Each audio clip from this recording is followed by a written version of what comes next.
Pembelajaran berdiferensiasi. Topik 1, demonstrasi kontekstual. Pembelajaran berdiferensiasi merupakan pendekatan yang menyesuaikan proses belajar di kelas agar dapat memenuhi kebutuhan unik setiap siswa, membantu mereka mengoptimalkan potensinya.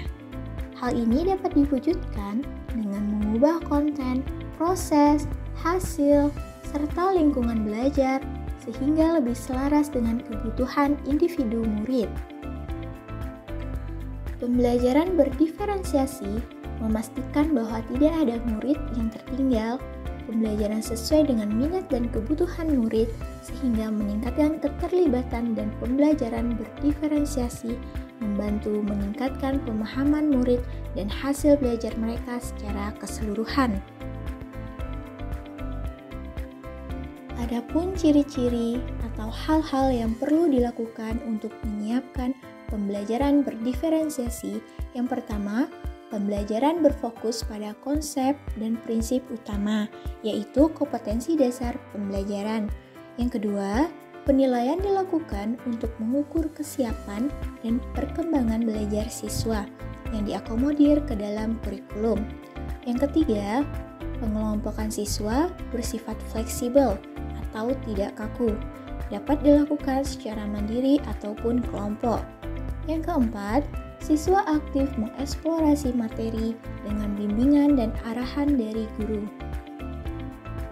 Di dalam pembelajaran berdiferensiasi, ada 3 kebutuhan belajar murid. Yang pertama, kesiapan belajar. Kesiapan siswa untuk menghadapi dan mengikuti metode pengajaran yang disesuaikan dengan kebutuhan individual mereka. Yang kedua, minat belajar. Salah satu faktor pendorong utama bagi siswa untuk berpartisipasi aktif dalam proses pembelajaran. Yang ketiga, profil belajar.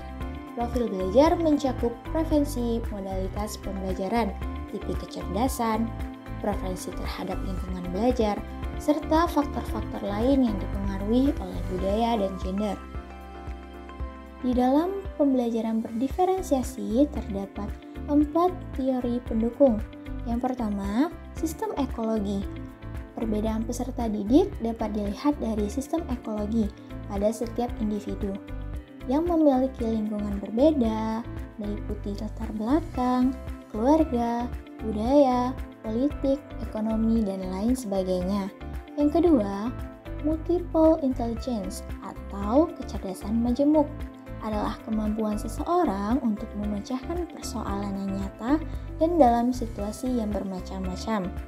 Yang ketiga, Zone of Proximal Development (ZPD) adalah zona antara tingkat perkembangan aktual, kemampuan anak menyelesaikan tugas-tugas secara mandiri, dan tingkat perkembangan potensial, kemampuan anak menyelesaikan tugas atau memecahkan masalah dengan bantuan orang dewasa. 4. Learning modalities atau gaya belajar yang meliputi visual, yaitu menerima dengan gambar, auditori, menerima informasi lebih mudah dengan mendengar, dan kinestetik, belajar sambil melakukan. Dalam melakukan pembelajaran berdiferensiasi, terdapat beberapa langkah yang harus kita siapkan untuk melaksanakannya. Yang pertama, pahamilah keberagaman peserta didik, yaitu dapat berdasarkan kesiapan belajar, gaya belajar, atau profil siswa dan minat siswa. Yang kedua, menentukan tujuan pembelajaran yang fleksibel, yaitu disesuaikan dengan kemampuan siswa.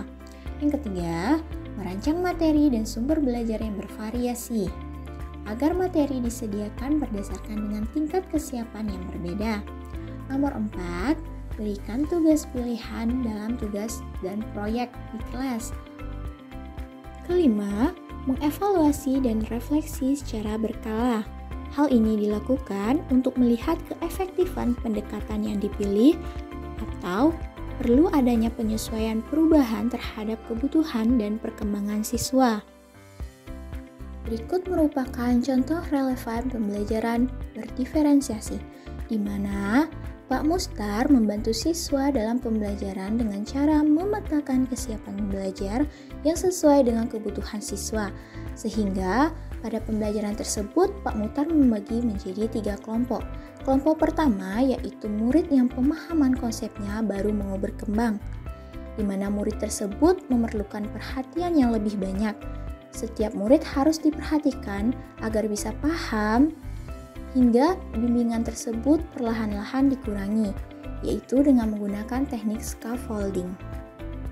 Selanjutnya, pada kelompok kedua yaitu sedang berkembang, di mana Pak Mukhtar memfasilitasi tetapi tidak perlu terlalu detail seperti kelompok 1. Yang terakhir, kelompok 3 itu adalah kelompok sudah mahir, yang Pak Mukhtar hanya mengkonfirmasi jawabannya dan terus memotivasi mereka. Pembelajaran berdiferensiasi ini dapat menciptakan kesetaraan belajar bagi semua siswa dan menjembatani kesenjangan belajar antara yang berprestasi dengan yang tidak berprestasi.